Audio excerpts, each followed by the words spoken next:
So the first port of call that we had was Georgetown, and that's in the Grand Caymans, which is on the British West Indies. And we did a tender boat off of the ship and took the little tender boat to the port, and we walked around town a little bit. They had a lot of nice air-conditioned shops with a lot of variety. There was a few street markets that you could go to if that was what you wanted to do. And they had a nice promenade along the beach, which was pretty inaccessible. You couldn't actually get down to the water, which I wouldn't recommend anyways, because there were fish about 3 feet in length swimming down there. I have no idea what they were, but they looked pretty intimidating. But the water was a gorgeous turquoise color, and it was really tranquil, you know, down by the beach. So that was a nice place to visit.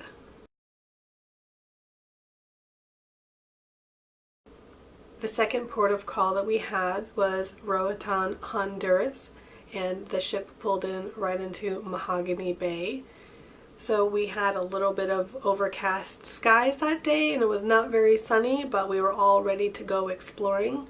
And 5 years ago, what they had done is they had left the little tourist area and walked down a hill, and they had found a taxi driver who drove them around the west end of the island, showing them a little bit more of the local culture and less touristy areas. So that's an experience that they wanted to do again. So we left the tourist area and walked down the hill, but this time there were probably 50 drivers down there waiting to pick up tourists. Since we had a group of 9 of us, we were a huge target for the drivers, and we were soon swarmed by just probably a dozen of them trying to solicit our business.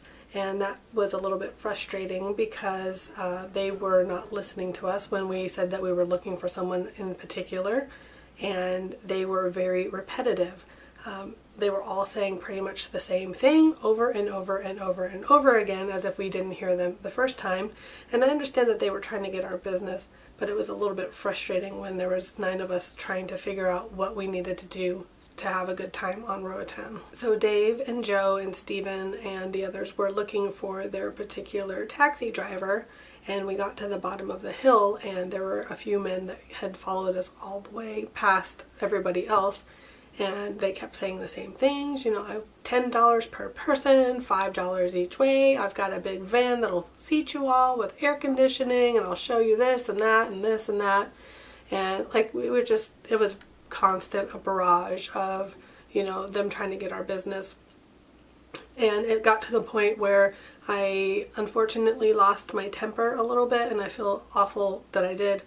But I had been silent the whole time, and I just kind of snapped because I was kind of frustrated of, you know, I wasn't sure what we were doing, and I could tell that the others were a little frustrated too. So I ended up kind of just shouting and like throwing my hands up, and I'm like, we need a family meeting! We need a family meeting! And like everybody was just like silent, and they all stared at me, and all the drivers stopped and they looked at me. And I was like, seriously, I can't hear myself think, go away, go away. And they all kind of backed up, and they're like, oh yes, yes, yes, family meeting, family meeting. And so they backed up a few paces, and we started to talk as a group, and then they started to come in again. And then Dave, he was like, family meeting. And they are all like, oh yes, okay, family meeting. So they all backed up again, and you know, then we kind of had a couple of minutes to say, is this what we really want to do? Do we want to go and do a tour? Do we want to go back to the cruise ship? Do we want to go back into the little gated in tourist area? Like, what do we want to do? And we all decided that we did want to see the island. And so this one guy, Carlos, he kind of crept up, and you know, he's like, you know, $5 each way per person. I've got a van. I'll show you guys whatever you want. Like, you know, whatever you guys want to do is what we'll do. So we decided that we're going to go with Carlos, and he didn't have a van, but this other woman did. So she kind of piggybacked onto Carlos, and we climbed into her van and we took off. So the first place that she takes us is a supermarket, and it was awful. Like, all of the trinkets and doodads and little souvenirs that they were selling were probably double the price that they should have been. So obviously it was a place that she had a deal with the owners. And so that was a little frustrating. So Dave and Joe got upset and they told her that's not what we wanted. And they were like, we know of a market that we want to go to and we want you to take us there. So we piled back in the van and she took us to the market that they had gone to 5 years ago. And that was amazing. Like all of the prices were about 50% less than the other place. And so Stephen and I were able to get our magnets and I got a pair of wood earrings. And it was just a very cute little place, and they were also looking for some hot sauce that they had gotten 5 years ago that I guess some guy on the island makes and bottles on his own, but I don't think they were able to find it, unfortunately. So while we were at this market, our driver decides that she doesn't want to deal with us anymore, so she leaves, and Carlos calls a friend of his, and he came along with his van, and we continued on our tour. We drove to the highest peak on the west end, and we had a beautiful overlook there, and you could see some of the storms coming in and all the boats down below, and it was very, very pretty up there. And we got a couple of pictures, which was great. And then Dave and Joe decided that they wanted to see the lighthouse again. So they were like, oh yes, we know exactly where that is. We'll take you there. And so we headed to El Faro, which is the lighthouse there. And on the way, Carlos was telling us that there may be some peddlers there trying to sell their wares, and also if we saw anybody with birds or monkeys to kind of stay away from them, because apparently what they will do is they'll put the bird or the monkey on you and they will try to take your picture, and then they will charge you $5 and then get upset that you're not paying them for their service that you didn't ask for to begin with. So we were pretty cautious of that. And when we got to the lighthouse, it was not what I was expecting. I don't even recall seeing any kind of lamp at the top, but it was pretty. It was about 4 levels, and it was a $2 entry fee, so I paid that and went up to the top with Drew, Michelle, and Jamie, and I got some great pictures up there, and I saw the storm coming in and got some video, which was awesome. Stephen, however, did not want to go up to the top. He just wanted to go out on the balcony on the first level, and yet they still charged him the $2 entrance fee. So be wary of that as well. When we were done with the lighthouse, we went to the West Bay, which is a cute little oceanfront town, and we went to some of the beaches, and Carlos was telling us about some of the destruction that they've had there from hurricanes, and you could see some of the dilapidated buildings and piers that are no longer functioning because of the hurricane that they had. And while we were walking around the edge of town, Dave and Joe were talking to our tour guides about a place they had eaten iguana 5 years ago. So our driver was trying to figure out exactly where that was, and I believe they came up with an idea of where it was. If it was a place overlooking the ocean that had closed down, but the cook had moved and they knew exactly where he was working. So we ended up going there and subsequently had our rum punches, which was awesome. I tasted the iguana and it wasn't at all what I was expecting. I was expecting to see like an iguana on a stick over a barbecue, but they basically braise it down to a nice shredded meat. But the weird thing about it was that it wasn't skinned first. So in this pile of meat that you get, you see bits of skin and there's just a lot of bones. So that was interesting. I didn't actually order that. I believe Jamie ordered that, and I just tasted a little bit of it, and I took like a pinchful and like had to pick out the bones and stuff. But the flavor was excellent, and the texture was nice. It was kind of like a chicken. So while we're at the restaurant, off to the side, there were a couple of cages, and there were some monkeys there, which I believe are called capuchin monkeys, and there were a few macaw parrots and a green parrot, and there was also a little deer that they had. So it was kind of like a little petting zoo, and they were free of charge. Nobody was trying to get money out of us. You know, Stephen and Drew and Jamie all had the monkey kind of climbing all over them. And I was able to get some really good pictures of the parrots, and I talked to one of the gentlemen who had the green bird, and I believe Drew asked him how old the green parrot was. He's like, oh, 2 años.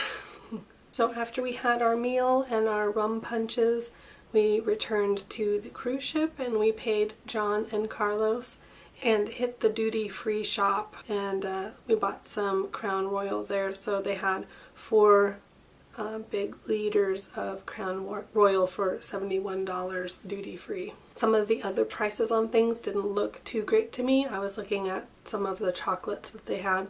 They had Cadbury products, Toblerone and M&M's, and they were about what you would expect to see them at a Costco. So all in all, our day at Roatan kind of started off a little bit sketchy, but it ended up on a very good note, and we had a great time there. And after we got back on the ship, Stephen and Drew and I went to the top of the boat and took some photographs of the shipwreck that is right there in Mahogany Bay. The third port of call that we had was Belize, and we ended up anchoring outside of Belize City and had to take a tender boat in. So once we were on dry land, you basically had a bunch of shops along the promenade overlooking the water, and they're the same shops that you see in every single port of call, which are the Diamonds International, Tanzanite International, the Harley Davidson store, the Jimmy Buffett's Margaritaville. There's some place that sells like bamboo sheets. I think it's called like Caraloa or something like that. There's a place that sells, it's kind of like hypercolor items, but they change color in the sun. So all of these very generic stores that you find at every single port of call were just smashed along this little promenade. So we wanted to go do something. None of us had ever been to Belize before. The prior time that they were cruising, apparently Carnival didn't schedule the docking times correctly, so they were unable to stop there. And so this time we were all really excited because it was something brand new for all of us. So we were all trying to figure out what we wanted to do because we had all heard conflicting stories about Belize. I'd heard it was a beautiful country with a huge expatriate community, and a couple of the others had heard similar. But there were also stories that it was kind of a sketchy place with some crime, and it was advised to stay within the tourist areas. So we were unsure what we wanted to do, and so I went up to the information desk, and there was a gal working there, and I asked her if it was safe to leave the tourist area, and she kind of got lippy with me and said that it wasn't a delicate city and that we could go wherever we wanted. So I was like, okay, well, let's do it then. So I ended up getting a map, and we kind of started out on our own little walking tour. So we all left the tourist gated area, which by the way had barbed wire all around it, and we headed off to the left, which would have been the west, and that took us through some back roads with a ton of people down them. And once again, we were swarmed by people asking us if we wanted to take a ride with them, if we wanted to get our hair braided, if we wanted to buy prescription drugs, if we wanted to buy cocaine. And it was just kind of an interesting experience. So we ended up crossing this little bridge and going into downtown Belize, and at the end of the bridge there was a couple of guys there that worked for, I believe they worked for a tour group, and they asked us if we wanted to go on a tour with them, and we declined. And he's like, well, I wouldn't go into the city by yourself, it's dangerous, especially down some of the back alleyways and roads. So that kind of freaked everybody out, and pretty much everybody but Drew, Stephen, and I went back to the tourist area, and we turned around and we walked the other way, and we ended up finding the lighthouse. There was a little park across the street from the lighthouse that we were able to sit down and kind of just watch some of the hummingbirds and other birds and stuff in this huge flowering bush that was there. And we got our picture taken outside of the colorful Belize sign. And there was a guy there with his son, and he was trying to do a little bit of a hustle there, trying to make money right there. So even off the beaten path, we still had, locals that were trying to get our tourist dollars. So we didn't stay in Belize very long. We ended up going back to the tourist area and meeting up with the rest of the group, where we had our rum punches and took the boat back to the cruise ship. The following morning, I woke up with a scratchy throat and a runny nose, and I wasn't sure if it was due to the fact that I had been around quite a bit of smokers, and that was one thing I didn't like, is you had to walk through the smoky casino every time you needed to get to the dining room, or if I was getting a cold. So we disembarked at Cozumel, and we went through a fruit inspection, and I had dogs sniffing my backpack to make sure I wasn't taking any foreign fruit onto Mexican land.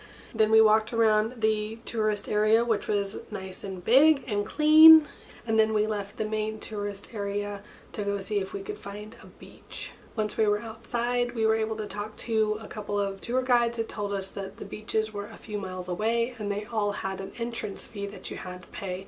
So it was more economical for us to hire a taxi that would take us to the beach with the entrance fee included. Dave and Joe ended up negotiating with one of the drivers, and we ended up splitting up.